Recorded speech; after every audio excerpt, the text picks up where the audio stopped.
Tidy by Emily Gravett. Deep in the forest lived a badger named Pete, who tidied and cleaned and kept everything neat. He tidied the flowers by checking each patch and snipping off any that didn't quite match. Tidied the fox by grooming his fur. He untangled each knot and each twig and each burr. He tidied the birds from the big to the small by brushing their beaks and then bathing them all. Picked up stray sticks, he swept and he rubbed. He polished the rocks, and he scoured and he scrubbed. So when a leaf fell, well,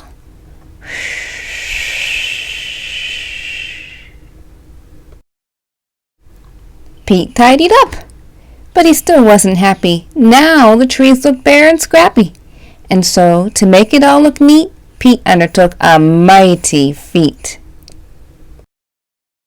He dug up every single tree. But then it rained. There was a flood. And afterward, a lot of mud. Pete called in the diggers. He called in the mixers. He called in the concrete, the rakes, and the fixers. No mud, no leaves, no mess, no trees. Perfectly tidy and perfectly neat. This forest is practically perfect, said Pete. I'm hungry, he thought. I deserve a treat. So he hunted around for something to eat.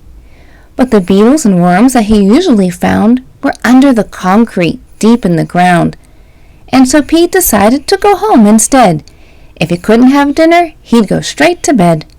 But when he arrived and took out his key, there wasn't a door where the door used to be. Later that night, Pete tossed and he turned. His belly was empty, it rumbled and churned. As he lay in his mixer, wide awake, he started to think, I have made a mistake. So, the very next morning, when it got light, he set out about trying to put everything right. Then the animals came, from the strong to the weak, and they lent him a paw, or a claw, or a beak. They put everything back as it always had been, but maybe less ordered and not quite as clean. And Pete, well, he promised to tidy up less, but if he succeeded is anyone's guess. The end.